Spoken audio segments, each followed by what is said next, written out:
Selamat malam saudara sekalian, sahabat GKI Harapan Indah. Senang berjumpa kembali dengan saudara sekalian dalam program Kalam, Kupas Alkitab Selasa malam, renungan firman Tuhan yang memandu kehidupan.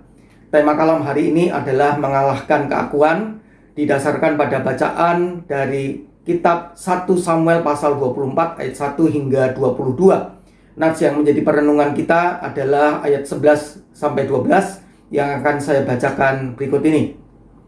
Ketahuilah, pada hari ini matamu sendiri melihat bahwa Tuhan sekarang menyerahkan engkau ke dalam tanganku dalam gua itu. Ada orang yang telah menyuruh aku membunuh engkau, tetapi aku merasa sayang kepadamu karena pikirku, aku tidak akan menjamah tuanku itu, sebab dialah orang yang diurapi Tuhan.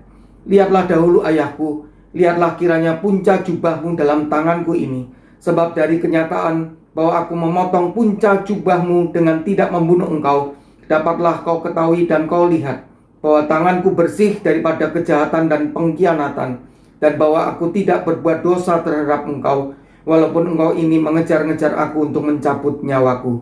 Demikianlah firman Tuhan.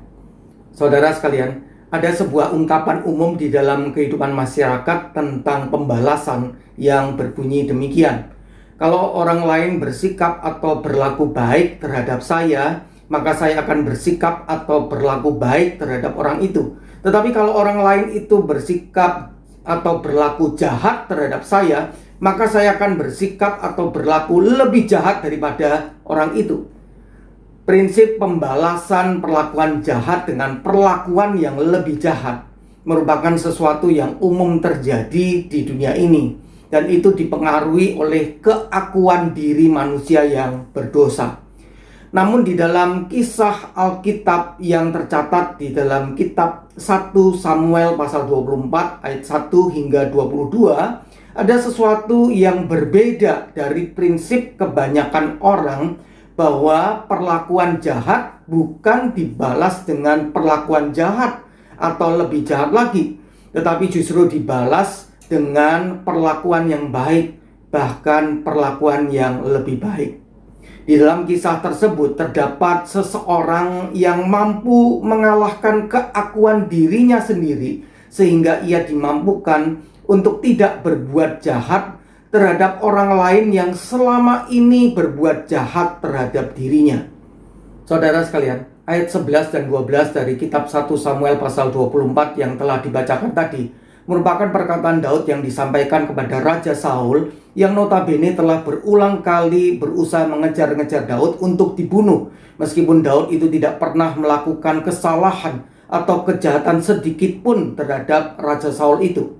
Di dalam perkataan Daud terhadap Raja Saul itu dinyatakan dengan jelas bahwa walaupun sebenarnya Daud itu memiliki kesempatan yang besar untuk dapat membunuh Raja Saul itu dengan mudah, namun Daud tidak mau melakukannya. Bahkan meskipun Daud juga telah dibujuk oleh orang lain agar memakai kesempatan yang tersedia untuk membunuh Raja Saul, namun Daud tidak mau berbuat hal itu.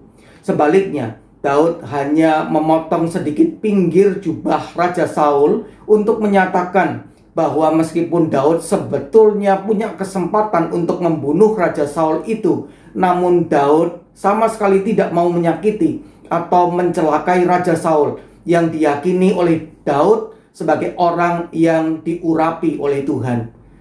Hal itu juga membuktikan bahwa Daud bersih dari kejahatan dan pengkhianatan terhadap Raja Saul itu. Atau dengan kata lain, Daud itu sama sekali tidak punya maksud jahat atau sikap durhaka terhadap Raja Saul. Saudara sekalian, bila kita bandingkan dengan ayat 5 hingga 8 dari kitab 1 Samuel pasal 24, kita mendapatkan bahwa meskipun saat itu Daud memiliki kesempatan yang sangat baik untuk dapat membunuh Raja Saul dengan mudah, dan juga para anak buah Daud membujuk dan mendukung Daud untuk melakukannya, Daud itu bukan hanya tidak mau membunuh Raja Saul dengan tangannya sendiri, tetapi juga dalam ayat 8 jelas dinyatakan bahwa Daud juga mencegah dan tidak mengizinkan orang-orangnya atau para anak buahnya untuk bangkit menyerang Raja Saul. Walaupun Raja Saul itu telah berulang kali dengan berbagai cara berusaha membunuh Daud, Daud menguasai dirinya sendiri, menaklukkan dirinya sendiri, mengalahkan keakuan dirinya sendiri untuk tidak melakukan pembalasan terhadap Raja Saul, walaupun ia memiliki kesempatan emas untuk berbuat hal itu. Meskipun sebagaimana catatan di dalam kitab 1 Samuel pasal 16 ayat 13, ketika Daud itu masih muda, Daud telah diurapi oleh Nabi Samuel untuk punya hak menjadi raja atas Israel. Tetapi Daud tidak pernah sedikit pun berupaya melakukan upaya kudeta untuk menggulingkan pemerintahan Saul atau apalagi membunuh Raja Saul itu. Saudara sekalian, berbeda dengan Daud tadi, keakuan yang berdosa dan jahat dari Raja Saul sangatlah jelas kelihatan.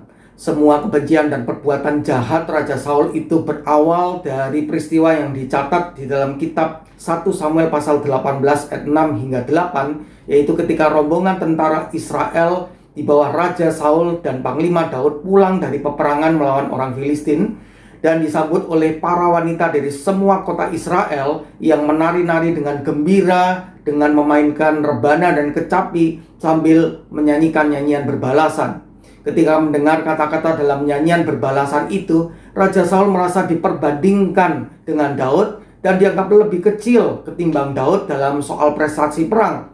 Sehingga Raja Saul itu berpikir bahwa sebentar lagi Daud tentu akan dijadikan raja oleh orang-orang Israel. Sejak saat itulah, saudara sekalian, muncullah kedengkian, kebencian, dan setiap upaya jahat Raja Saul untuk membunuh Daud demi melanggengkan kekuasaannya sebagai raja.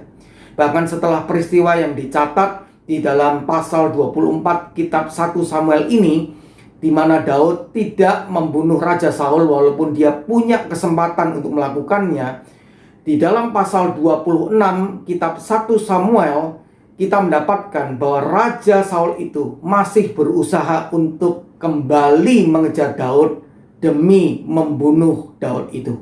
Saudara sekalian, dengan demikian dapat dikatakan bahwa Daud mampu mengalahkan keakuan dirinya sendiri, sedangkan Raja Saul dikalahkan oleh keakuan dirinya sendiri. Apakah yang memampukan Daud untuk dapat mengalahkan keakuannya? Kuncinya adalah ketaatannya kepada Tuhan yang dipercayainya secara penuh. Dia tidak mau mengikuti kehendak dirinya sendiri, tetapi mengikuti kehendak Tuhan sebagaimana tertulis di dalam firman-Nya. Kiranya kisah perlakuan yang baik dari Daud terhadap Raja Saul ini menginspirasi dan menguatkan kita untuk dapat mengalahkan keakuan diri kita sendiri yang cenderung berlawanan dengan kehendak Tuhan, khususnya saat menghadapi orang-orang yang dianggap berbuat salah atau jahat terhadap kita. Dengan demikian kita dibentuk dan dilatih untuk menjadi orang yang makin bisa mengalahkan keakuan diri kita sendiri. Dan kuncinya adalah ketaatan kita kepada Tuhan dan firman-Nya, bukan kehendak diri kita sendiri. Kiranya Tuhan menolong kita masing-masing untuk makin dapat mengalahkan keakuan diri kita sendiri.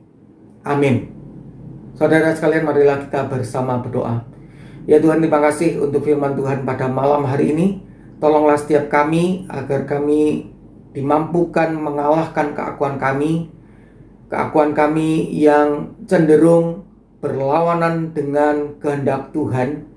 Tolonglah setiap kami agar kami sungguh-sungguh taat terhadap firman Tuhan, termasuk ketika kami menghadapi orang-orang yang berbuat salah atau berbuat jahat terhadap kami.